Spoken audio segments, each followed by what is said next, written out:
Baik, terima kasih Mas Faik. Mudah-mudahan suara saya terdengar.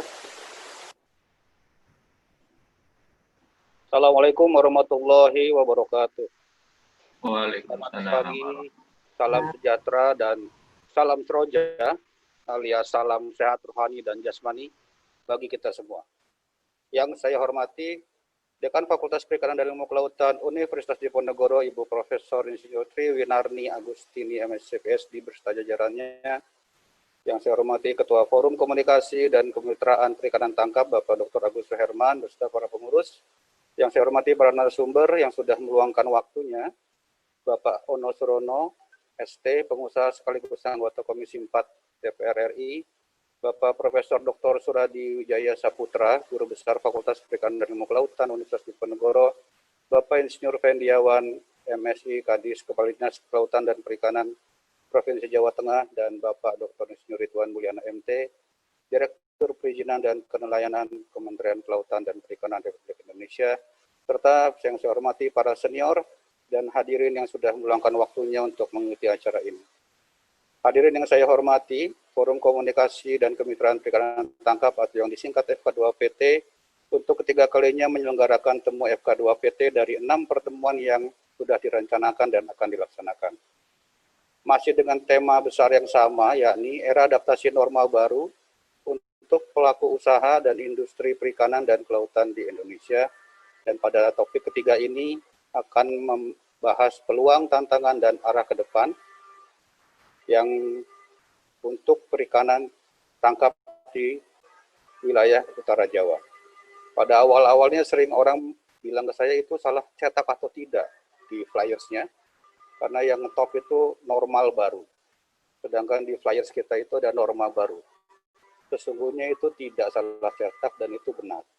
Karena norma merupakan sebuah kaidah, aturan atau tolak ukur yang dipakai dalam suatu aktivitas dan disepakati bersama sebagai panduan.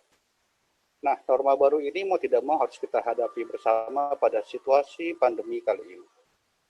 Yang mana menantang kita semua untuk menjadi lebih kreatif agar roda usaha dan perekonomian terus berputar, khususnya di bidang perikanan dan kelautan. Situasi pandemi telah memaksa kita untuk bernew normal with new norm atau norma baru untuk situasi normal baru. Dan banyak kreativitas yang muncul sejak awal pandemi ini muncul. Di awal-awalnya orang banyak tiarap, tapi lama-lama orang harus bergerak dan akhirnya banyak kreativitas yang muncul. Pada topik pertama telah dibahas bagaimana pelaku usaha perikanan skala besar merencanakan dan mengolah usahanya pada era adaptasi norma baru ini. Dan pada topik kedua telah dibahas bagaimana para pelaku usaha perikanan di Indonesia Timur bergeliat dengan menerapkan norma barunya.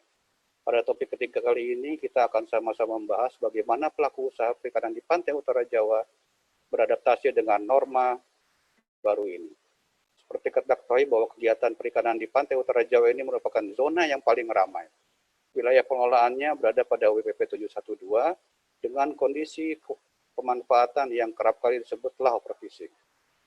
Luas WPP 712 berdasarkan penelitian terakhir lebih kurang 414,5 juta kilometer persegi, dengan basis nelayan berada tidak hanya dari Banten hingga Jawa Timur, namun juga saudara-saudara kita nelayan dari Lampung, Kalimantan Tengah, dan Kalimantan Selatan. Estimasi jumlah kapal secara keseluruhan yang berbasis di pesisir WPP 712 berfluktuasi sejak 2009 hingga sekarang, dengan tertinggi pada tahun 2014 kurang lebih 98.000 kapal, karena pada saat itu sedang gencar-gencarnya program bantuan kepada nelayan. Namun didominasi oleh kapal-kapal berukuran kurang dari 30 ton. Nah, kapal-kapal yang besar dari utara Jawa ini tidak jarang menjelajah hingga ke bagian barat dan timur Indonesia dan ZEEI Indonesia meskipun basisnya berada di pesisir utara Jawa. Jadi nelayan-nelayan utara Jawa ini terkenal dengan kegigihannya dan daya jelajahnya yang luas. Provinsi Jawa Tengah sebagai suatu sentra perikanan di pantai utara Jawa memiliki potensi yang besar dalam hal ekspor perikanan.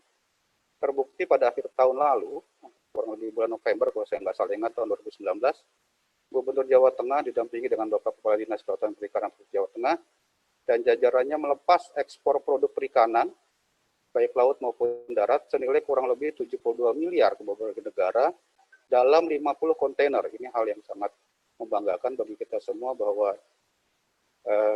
nelayan-nelayan di utara Jawa ini hasil tangkapannya tidak hanya tergantung di 712 tapi dari WPP lainnya baik di Indonesia Barat maupun di Indonesia Timur. Hal ini tentunya dapat juga dilakukan di provinsi lainnya yang berada di sepanjang pantai utara Jawa. Oleh karenanya, kebutuhan akan hasil tangkapan yang berkualitas merupakan hal mutlak agar pabrik-pabrik pengolahan, baik yang berorientasi ekspor maupun domestik, dapat terus bergerak menghasilkan devisa, dan di sisi lain sebagai sumber nafkah bagi para pekerjanya. Dan ini merupakan hal yang sangat baik dalam penyerapan tenaga kerja. Sumber bahan bakunya tidak lain dari Dabukan adalah dari nelayan yang melakukan operasi penangkapan ikan dengan armadanya ke berbagai WPP di Indonesia. Kemudian bagaimana dengan hasil tangkapan para nelayan pada masa pandemi ini yang mungkin mengalami kendala dalam pemasaran? Barangkali salah satu alternatifnya dapat saja dijadikan satu paket dengan program paket bantuan bagi para warga yang membutuhkan, sehingga paketnya tidak hanya sembako, tapi sembako plus. Tidak hanya mengenyangkan, tapi juga bergizi bagi masyarakat yang membutuhkan. Sebagai ciri khas dari FK2PT yang terdiri dari unsur ABG, akademisi, bisnis, dan government, maka pada pertemuan ketiga ini kita akan simak buah pikir dari unsur ABG tersebut, akademisi dari Bapak Profesor Dr. Suradi Wijaya Saputra, kemudian dari bisnis Bapak Ono Surono, pengusaha perikanan sebagai anggota DPR RI, dan dari unsur government ada dua di sini, pemerintah daerah Bapak Insinyur Fendiawan MSc Kadis Kelautan dan Perikanan Provinsi Jawa Tengah, dan dari pemerintah pusat Bapak Dr. Insinyur Ridwan Mulyana MT sebagai Direktur Perizinan dan Penelayanan KKP dari Republik Indonesia dari pemerintahan pusat. Pada kesempatan ini saya sampaikan terima kasih yang tak terhingga kepada Ibu Dekan Fakultas Perikanan dan Ilmu Kelautan, Ibu Profesor Insinyur Tri Winarni Agustini PhD, dan jajarannya, para narasumber yang telah bersedia berbagai pikiran dan waktu pada acara ini, kepada panitia yang dimotori oleh Ibu Profesor Dr. Tri Wiji Nurani. Ini kalau udah dua Profesor Tri berkumpul, bahaya ini. Apalagi nyaris mirip. Profesor Triwi, satu lagi Tri Winarni, satu lagi Triwi Wiji Nurani. Salah kepleset, salah baca. Serta hadirin yang telah bersedia di dalam temu virtual seri ketiga FK2PT ini. Last but not least, saya sampaikan terima kasih kepada Bapak Faikur Rahman, sahabat saya, dan tentu saja Bapak Dr. Abdul Kohar, yang sering dipanggil akrab dengan Pak Akoh.